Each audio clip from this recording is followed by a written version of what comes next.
What's up, everybody? Stocks by the numbers. Welcome back. Today, quick update here on Nokia going into the weekend here. Stock popped today, 41 cents, up to 475 here on the close, down a couple of cents after hours, having about a 9.5% day. And even though these earnings came out, as we see, we missed on both the top and the bottom line, missed on the EPS by about 8%, missed on the revenue side by about half a billion, about 9.33%. And we spoke about this company a couple of times here, but I was saying that in my opinion, they mentioned that they were going to kind of go through this multi-year restructuring phase. And I believe, I don't remember exactly what they said. I think it was like 2027 or something. They were planning to be like the front runner in the space. And they even recently announced that even though they missed the earnings, they're trying to do some cost cutting. Unfortunately, they're kind of laying off a handful of workers, but they're also stating that they're kind of looking into like the data server and the data center area of tech. And this is why I mentioned that, in my opinion, it is probably going to be a rocky ride over the next couple of years, but we may turn around in 2027, 28, and all of a sudden, they are one of the leaders in the space. They are maybe doing the most innovative things. They're potentially branching out into markets that other telecom companies aren't really keeping an eye on. And that may turn out to really benefit them down the road, which is why we were talking about Nokia. And, the numbers, again, as of late, kind of started to pull back, but over the years remained relatively stable. And of course, again, this is a brand name company in the space. In my opinion, probably not any huge chance of the company just going belly up. And also, they pay you a slight dividend to own the stock. So this is why I said, in my opinion, over time, because it's cheap as well, right? We're talking, about $3 stock, $4 stock here when we looked at it. So we were saying that this is one that is pretty cheap. So smaller investors, if you want, you can buy some size. And again, you can kind of drip that dividend. Again, DRIP stands for Dividend Reinvestment Program. And what you do is you reinvest the dividend payments into more shares when they pay them, so that the next time they pay dividends, you get even more. And rinse and repeat, right? That snowball effect. But let's look at some of the numbers here. So the market cap right now, 23.6 billion, we'll call it. We have a dividend yielding a little over 2%. We're trading a touch below 55 times earnings, but again, we know the EPS, as we see over the last couple of quarters, has been coming down, so that kind of widened that ratio a little bit. But the EPS, 2 beats, 2 misses over the last 4 quarters. You can see next quarter, Q4, expecting a jump right now up to about 14 cents a share. And if we look annually, we can see the revenue, again, relatively stable, and then had the fall off here in 23. I know there was the issue with them, who was it? I think like AT&T, right? They had a deal with AT&T, I believe, and they ended up tapping. They went with Ericsson, I remember, and obviously Ericsson went up on that news, and Nokia went down on that news. But as we see over the years here, 2019 about 26 billion, down to about 25 in 2020, back up to 26, maintaining 26 and 22. And now we can see in 2023, we pulled down to about 24 billion. Now, still maintaining a positive net margin percentage here of about 3%.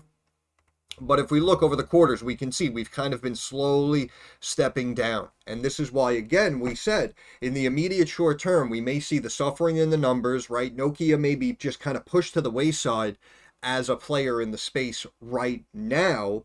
And then maybe within a year or two, as this restructuring, comes full circle, we may start to see them reap the rewards and reap the benefits of these actions that they've been taking over the last year or so.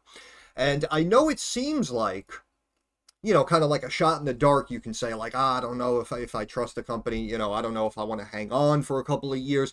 Understandable. But again, I compared this to IBM. IBM, perfect example, right? This is like that old school tech company.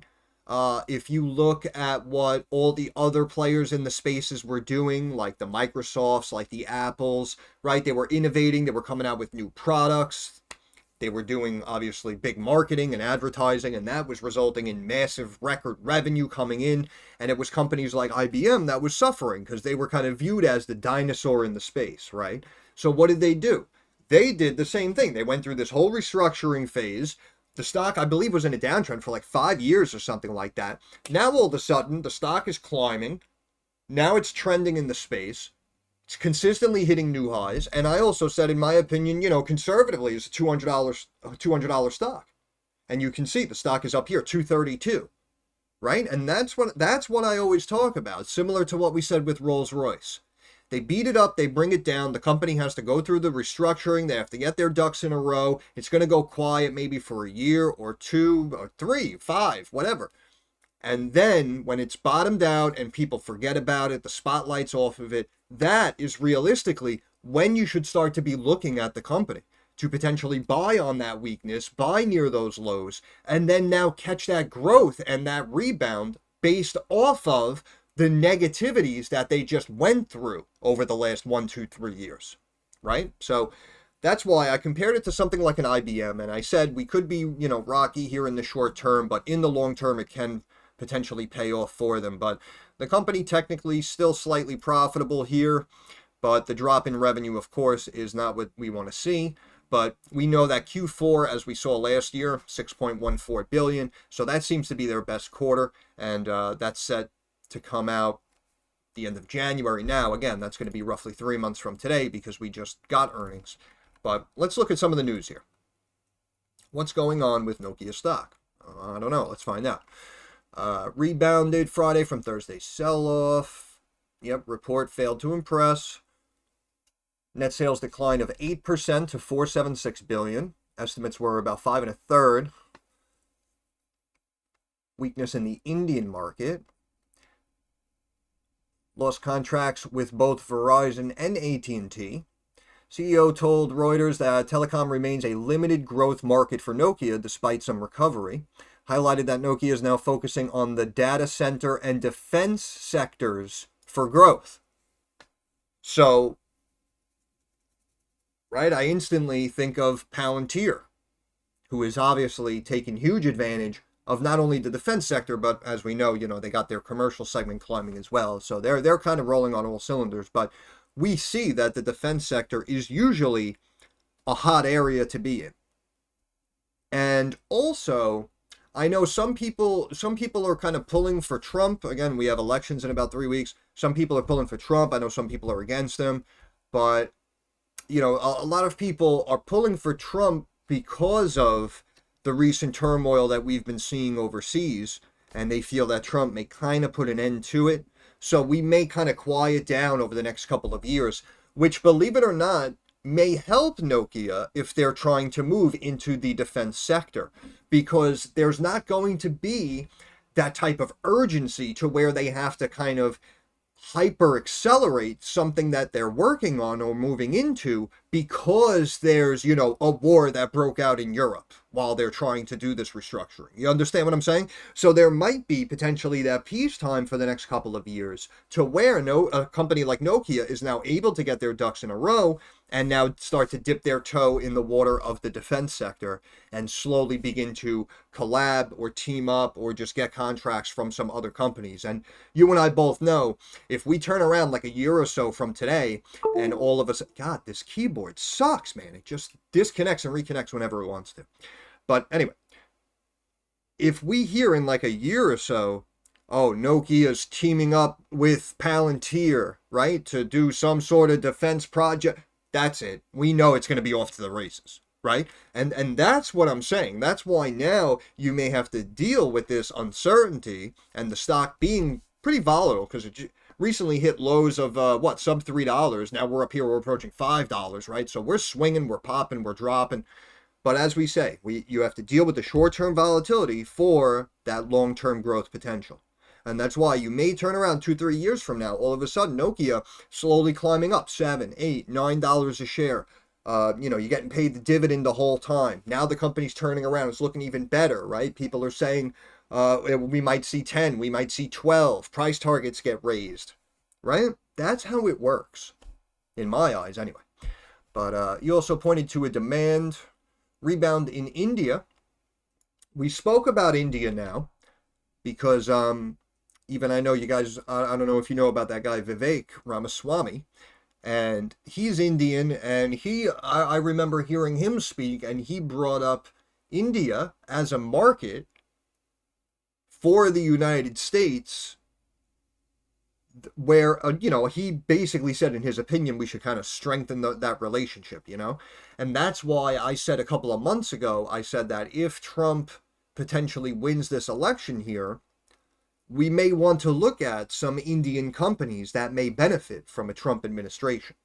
But we can do some research on that. But supported by the Vodafone deal and a possible contract with not even trying. Meanwhile, Nokia has slashed around 2,000 employees across Greater China and 350 jobs across Europe to cut costs.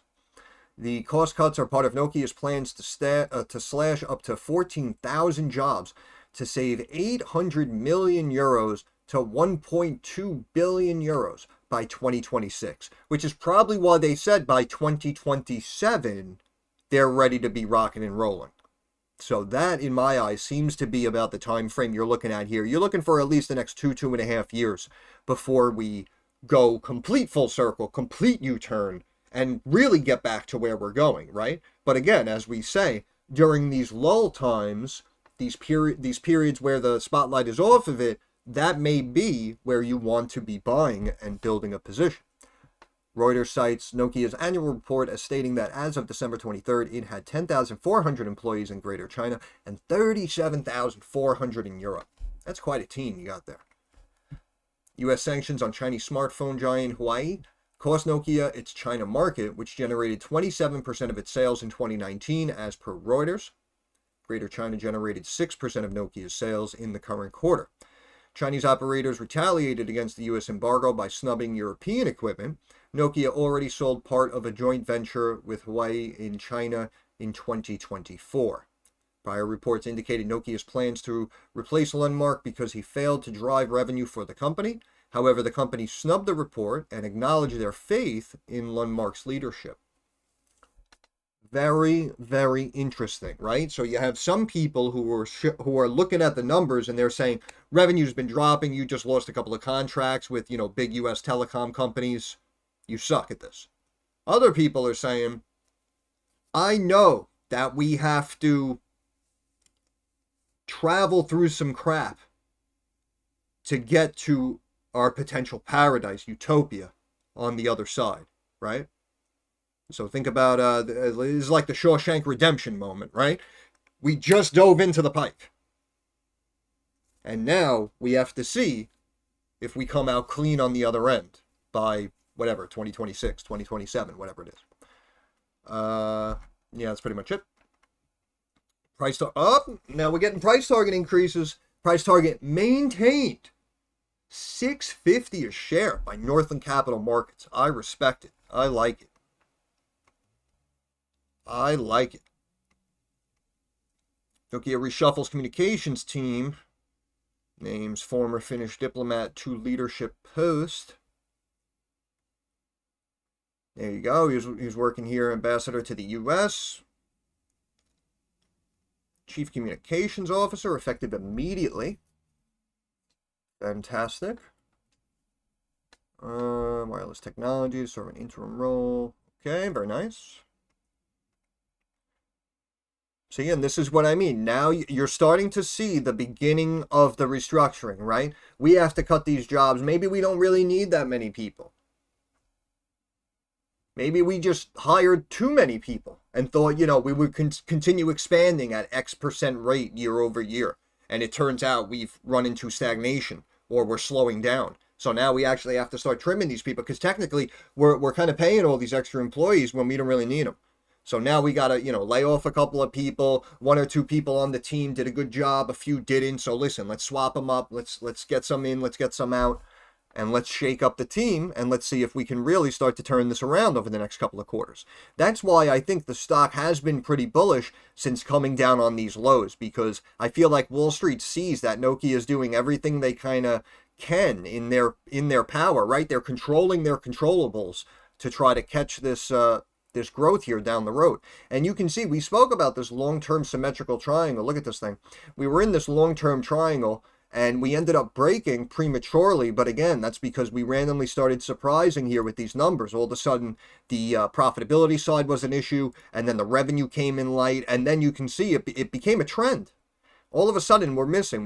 Then we get the EPS back in order, but the revenue's still coming in light. Look, the revenue's still coming in light. Then we report. Now we missed on the profitability side again as well. So this is why, it's justified that the stock got beaten up here, even if it may have looked severely undervalued in the numbers. And now you see, again, it's a little late, but if you notice, we'll look at a pattern like this. Sometimes you'll have a premature breakout, and then all of a sudden the stock goes back up, like right to where the apex of the triangle was. And then it'll, re-break or pop higher from there. So it's almost like, we ignore this long-term pattern for a couple of quarters, but then we kind of readjust back into the pattern and then make our move. But technically, it does look like we went past. Let me see if I can. Let's see what these look like here. Bear with me. I'm an old man. Yeah, see, so technically we passed that apex, right? I just wanted to double check.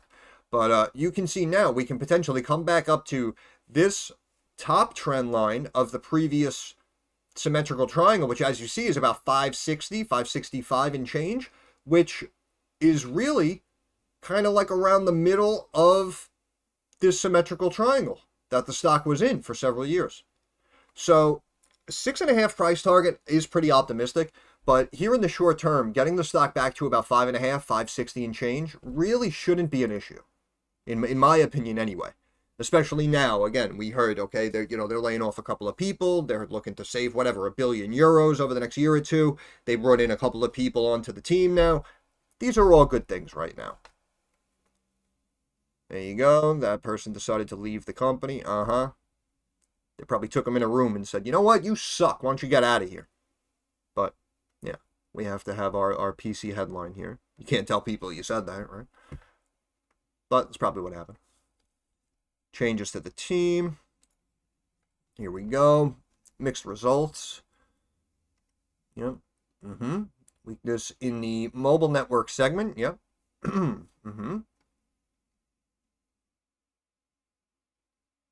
Management cost reduction initiatives.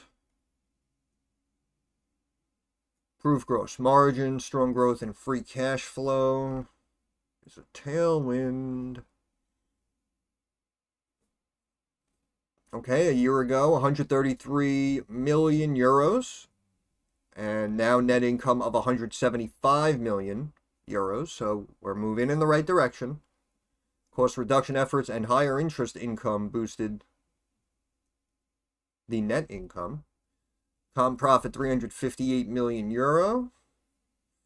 Up from 293 million euros in the year earlier.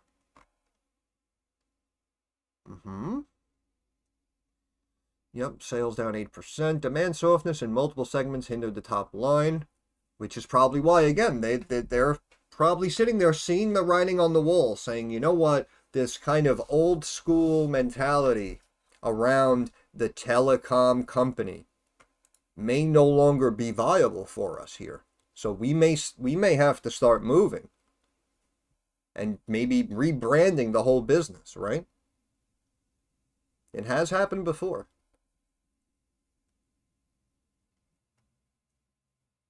I mean, obviously, we know most of these numbers are going to be down. I don't really... I mean, obviously, it's good to look at the numbers and go through everything, but... Nokia Technologies saw a nice bump here. 352 million euro compared with 258 million in the year-ago quarter. Net sales increased 36%. Mainly driven by renewals of previously signed smartphone licensing agreements. Well, that's good. Because I guess you're retaining the clients, right? So, that's good. Positive trends in the automotive IoT space. Region-wise net sales marginally declined. It's basically flat, but technically down a little bit. Downtrend in network infrastructure largely reversed by stable sales in the mobile networks, cloud, and network services. APAC region declined, down 21%. Sales decreased 43% in India due to a decline in 5G deployments. Okay. This is what I mean. This is why I feel like they're seeing that this is going to be like a massive uphill battle for them to kind of regain that status in the traditional telecom space, which is why, again, they mentioned, moving into data servers and whatnot. They're looking to branch out and try to be kind of viewed as a different kind of telecom company by 2027. Which is why when they first mentioned the restructuring, I know the stock obviously went down from the last time we updated it, but you have to do what you have to do.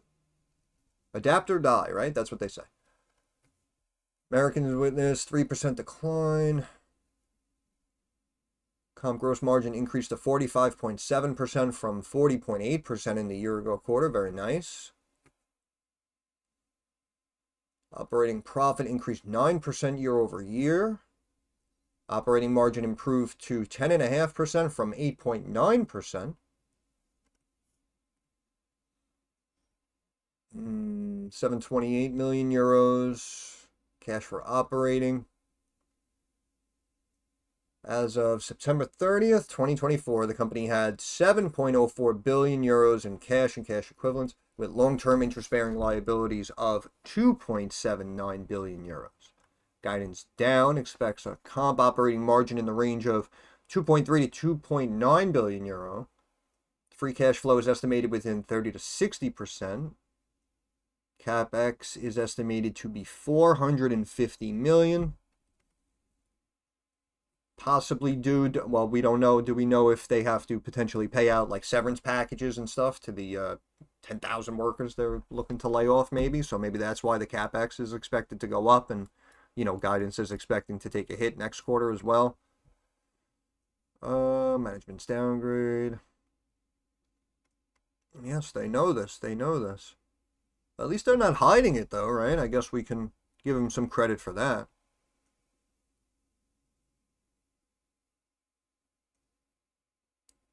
Looking to lose 3 to 6% network infrastructure. Down from a loss of 2 to 3%. Okay.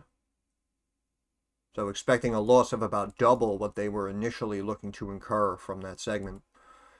Mobile Networks estimated sales decline worsened to 22% to 19% year over year from the previous estimate of 19 to 14%. Yeah, people are moving away from Nokia in the mobile segment, but we kind of knew this already, which is why, again, I feel the company, they see the writing on the wall. Cloud Network Services was revised to -7 to 4 from -5 to flat. Even Zacks has it as a buy. But again, in my opinion, again, this is going to be more of a longer term play. But I liked it personally because, again, the revenue up until the last several quarters, as we saw year over year, was kind of maintaining and just holding that like $25, $26 billion level. It's a brand name in the space, right? They're a Finnish company. I just felt it was good exposure. And paying that dividend, again, I felt that even though the company was going to deal with some issues in the short term, this, as we said, was also a cheaper stock. It was like $4 and change when we looked at it. So again, for the smaller investor, if you guys are able to position in something like this, if you're looking for stocks that are, $5, $10 or less, so that you can buy, a couple of hundred, a couple of thousand shares. So this is why I felt like this was up a bunch of people's alleys here. As a short-term trader, again, if we're looking at some of these trend lines here and a potential retracement back above around like the 5.5 level. So, I mean, if you want, you could try to roll the dice with some options here. But I mentioned a while back that I used to do options on, some cheap stocks like Barnes & Noble at the time. And, I would buy like puts going into earnings, and then they would miss and the stock would drop, from like 160 to 130. But I had 1.5 puts. But even though the stock just dropped, the options didn't really move that much. And that's why when people ask me about options trades on cheaper stocks like Fubo, people ask me all the time, like, oh, should I buy some calls? Excuse me. Based on my previous experience, the one thing I realized is, something like a Fubo or a Nokia, you're probably better off just buying the shares instead of, trying to time that rally and then hoping that the option moves 50%, 100%, boom, you're in, you're out. You're probably just better off owning the shares.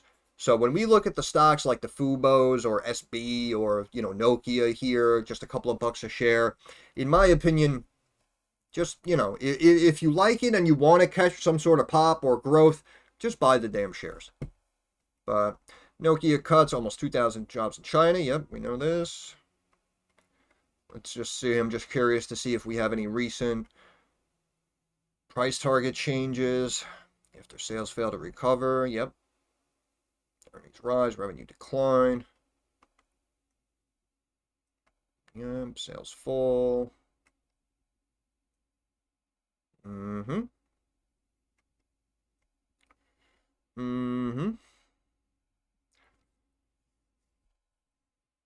Signed multiple good deals in Q3. Funnel of new opportunities. Okay. That was just a quote.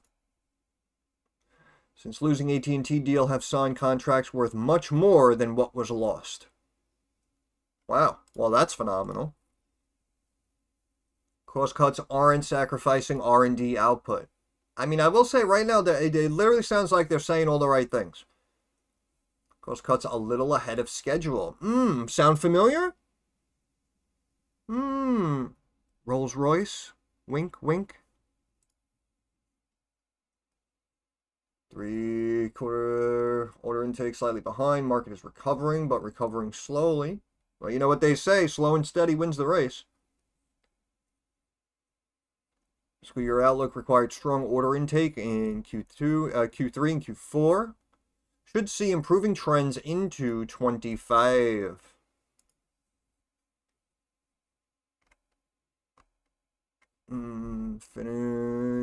Reported 9% rise, third quarter operating profit. Yep. Echoed rival Ericsson seeing demand recovery in some areas. Okay, so now we're going to get the ball rolling. Which is why, again, hopefully, again, I know, Finland's kind of just like one of those quiet, forgotten about countries up there in Europe. But, hopefully, what I'm hoping for here, I guess, from not only just an investment point of view, but just as a human being, is that, hopefully, I mean, I'm personally pulling for Trump, but again, I don't like to talk about politics too much, but hopefully, I don't know, even if Harris gets in, I just really hope they don't kind of fan those flames of what we're seeing over in the Middle East. And I just really hope that it doesn't get worse. Because again, not just for Nokia, but obviously all of those companies in that European region are probably going to start to suffer because now everything's going to be about, the turmoil or potential war. And that's why, like we said, Nokia, looking into the defense sector, you want to be able to give them that quiet peacetime for them to enter that space. You don't want to hear about, something jumping off in Europe, and then all of a sudden we hear reports of, they have to squash that project because they just can't do it now, or, they have to help out someone else, right? So they're putting what they wanted to do on hold for a little. You understand what I'm saying? That those aren't the types of stories and updates you want to hear. So that's why I'm kind of pulling, again, not only for Nokia, but everyone, of course, that nothing serious happens over the next couple of years.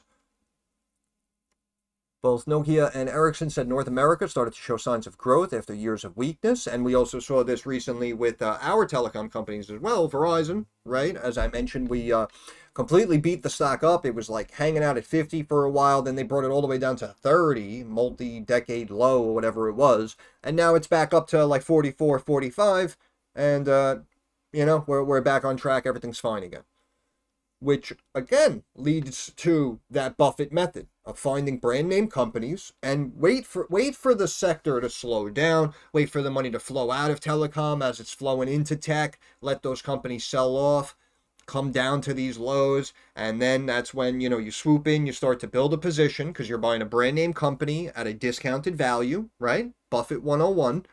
And now look, you turn around, 6 months later, 10 months later, all of a sudden Verizon's back up to 43. You've been getting paid dividends the whole time. Who's better than you? Quote, we have a really bad cycle. Now that decline is over and it is starting to gradually recover, which is good, but telecom, will never be a huge growth market. Caution that growth was happening more slowly than earlier expected. Quote, North America has started to show pretty good signs, and we had strong growth in Q3 in network infrastructure. Telecom stands around 84 billion. To look for growth, Nokia has been targeting the data center and defense sectors, splurging $2.3 billion to buy U.S. optical networking gear maker Infinera in June to target data center operations. And remember, 2.3 billion, right? That was back in June, but as we saw with the earnings, as of the end of September, they're holding 7 billion euro or dollars. I think it was euros, but you understand. So the company has cash on hand, and this is what I was speculating as well when we saw the cash on hand. I said they may have to make some smaller acquisitions, and now you can see that this purchase here is now moving them into data center and of course the defense sector. So that's what I mean. You have to make these moves. You have to. So I give them credit. I do give them a little bit of credit. That's where the growth will come from, and that growth is starting already. They know it. They see the writing on the wall. Demand from Indian clients, which has dropped significantly this year, is also recovering after Nokia last month got a big contract from Vodafone and is expected to get another from, what is it, Bharti Airtel? My apologies. India will return back to growth next year. I'm telling you, you know what it is? In a situation like this, again, not to keep going back to politics, but as we know, we've been saying for like the last year or so that this is a big year for elections. And again, not just here in the States, but all around the world, right? There are, I don't remember the number, but I think it was something drastic, right? Like 70, 80 countries or something are all having elections. So literally everyone is just kind of sitting around waiting and seeing exactly what direction their country and their region and the world is now going to move, depending on who wins elections over the next couple of now over the next couple of weeks for the next couple of years, right? That's what I'm trying to say. So that's why I feel like, again, signing this contract with Vodafone, getting that revenue back up in India, fantastic.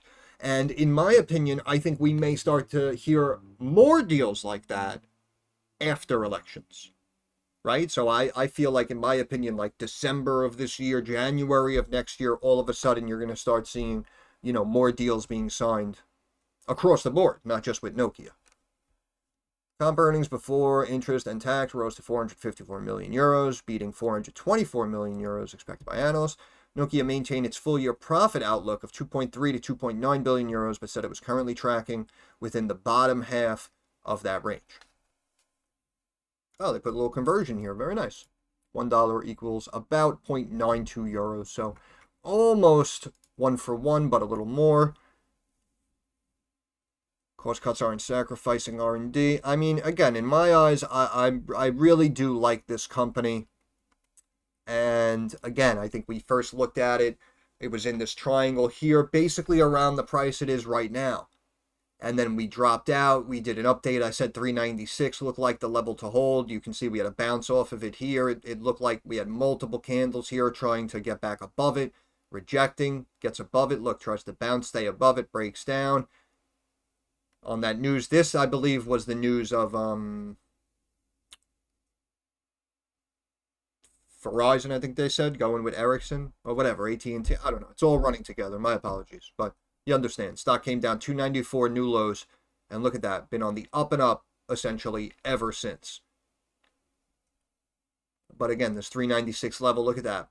Flash pops above it on 3 occasions. Multiple candles touching it. And then, boom, we pop up above it. And again, the news came out. Technically, we missed earnings, so the stock went down. And now today, you're seeing a big pop-up of 9.5%. And in my opinion, it does look like we're just getting good news consistently now coming out of Nokia. But I want to see, where was this gap down? low of 480. Stock today 478, new 52-week highs. So, we had a little gap action right there around 480, but I still say, again, like mid-range of this old symmetrical triangle, maybe about 5.5. And if we do run up to this trend line here, if it happens immediately, you're looking at about 565. So we will see what happens, but let's check the numbers again real quick.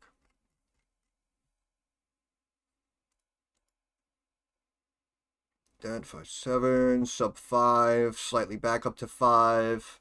Cash on hand 7.86 billion. How you doing? So if we do debt minus cash, we're at 2.7 billion. We have assets outweighing liabilities in both the short and long term. We have positive equity. Now you can see we dipped down from 23 billion down to about 22.5 billion. Now we're slightly back up, 22.83 billion. We have a book value per share. That's another thing I spoke about. They brought the stock down to 320, new lows of 294. We jumped on, we did an update. We said the company right now, if they close its doors, is worth about $4 a share. Right? So keep that in mind if you were buying a position down in the low threes. And now look, we're back up to almost 5. So we had 2.7 on the cash extra. Adding to the equity, that's 25.5 billion. If we look at last year, oh my goodness, excuse me. I was fighting something for the last week or so my apologies. I know I did a lot of that throat clearing in the last previous videos. But 24 billion in revenue for the last year, made 700 million in profit. So that's what I mean. We had with the cash on hand and the equity, you're at like 25 billion. And then if you look at the revenue and the slight profit, you're at like another 25 billion, right? So in my opinion, this company's, oh my goodness, this company's worth like 50 billion. That's my opinion. That is quote unquote fair value in my eyes of this company right now is 50 billion, which of course is double where we are right now, which would bring us to $9.50 a share. And that is possible, but the reason why it hasn't happened and the reason why, again, it seems so undervalued in the numbers, how is this possible, is because as the numbers looked good, right? This is what people forget. We're in this long-term triangle, and in the numbers, we look good. We look undervalued, right? So what you want to see is you want to see the stock stay in the channel, approach the apex, and then break up out of the triangle because it's undervalued and the numbers are good. So the stock has to go up instead of breaking down. You understand? But the problem was, as we were approaching this apex and we were undervalued in the numbers, that's when we started losing contracts. The profitability started to suffer. Consistent, look, EPS miss, right? 1, 2 quarters in a row, 3 quarters, 4 quarters, 4 quarters in a row on the EPS miss, right? Then we beat on revenue, but then we missed revenue 1, 2 quarters in a row, 3 quarters in a row, 4 quarters in a row, 5 quarters in a row, 6 quarters in a row. So this is why sometimes the stocks, something like Goodyear Tire, perfect example. Right? We looked at the numbers back in the day, looked at the revenue they brought in. I felt the stock should be significantly higher. But what's that company's issue? So, well, the same thing we're kind of seeing with Nokia here. We'll look at 2 or 3 earnings reports over the next 9 months. And, Goodyear will come in light, 2 out of 3 of them. So, yeah, the stock's probably going to go down, whether it makes sense in the numbers or not. And that's what happened with Nokia.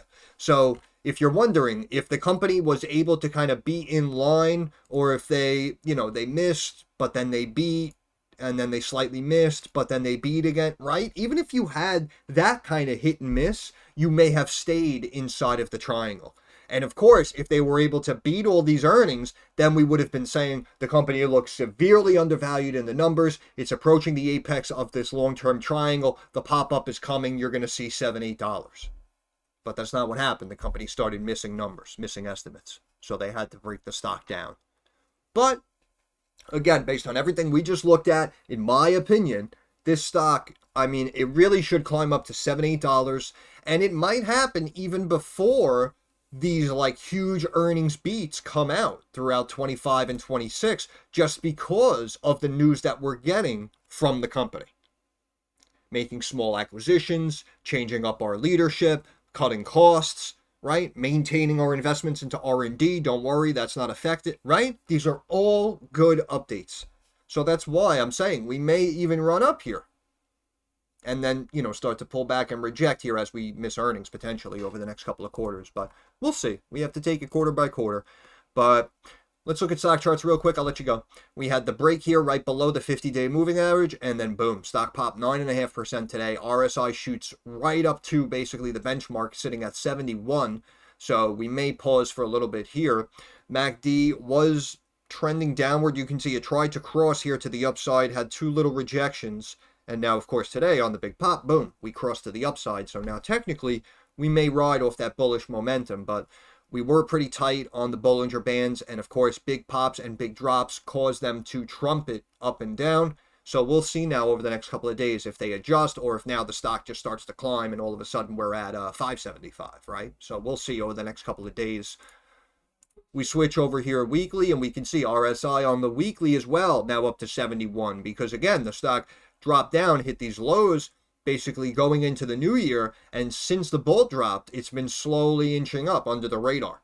So over the long time frame, RSI just stepping on the up and up, and now we're at that benchmark of 70 plus, so we may begin cooling. Again, you can see right here was the last time the stock spiked up above the top Bollinger Band. RSI looks like right around that 70 benchmark, and then what happened? We pulled back for a little bit, retested the moving average, and slowly got back above it and kind of flattened out going into these earnings. And then you can see down and then up. MACD steadily climbing. Look, wanted to cross, but couldn't, again, because this may have been viewed as an overreaction. And of course, during this time, we were hearing good updates. And then here around June, we had news of that acquisition. So again, we've been just on the up and up basically for the whole year now. And I'm very curious to hear over the next 2-3 quarters if the company is able to, drop down these costs and continue to bring back clients, and how swimmingly they can get into the defense sector. Let's look at the pivot points real quick.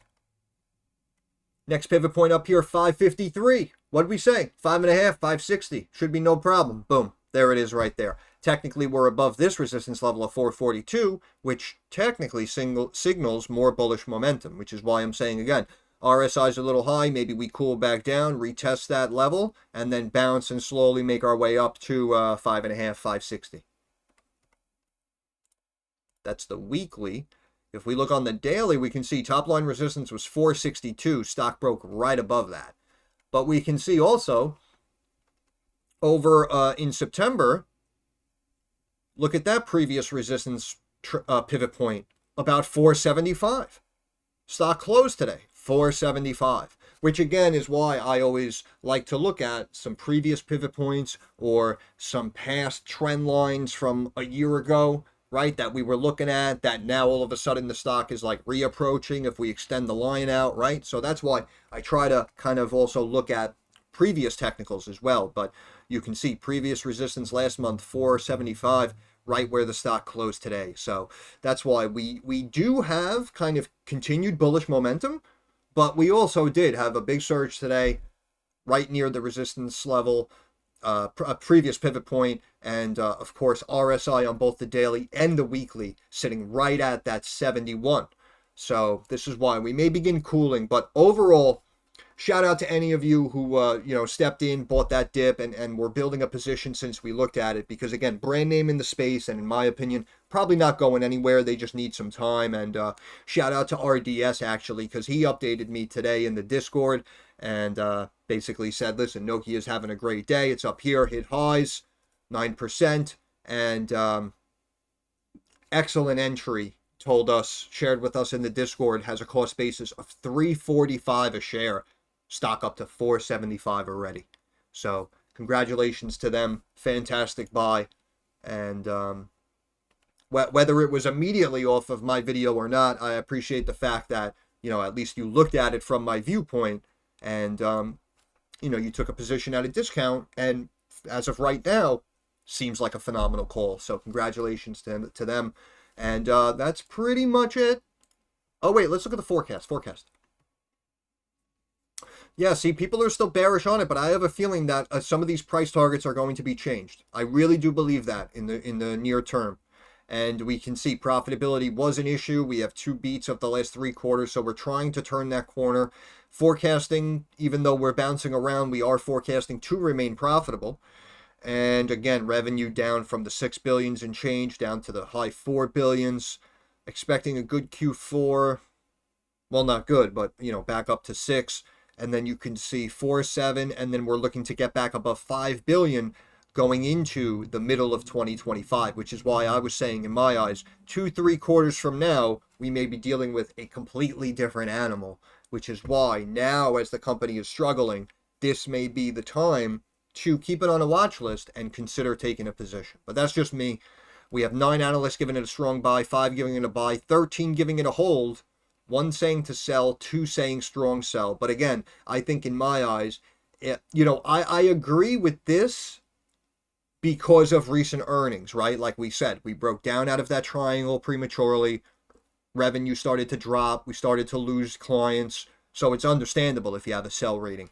Based on the move the stock had in 2024 and the recent news and restructuring coming out, in my opinion, I would personally flip this rating if I was this analyst, and I would bump it up to a hold for now at least.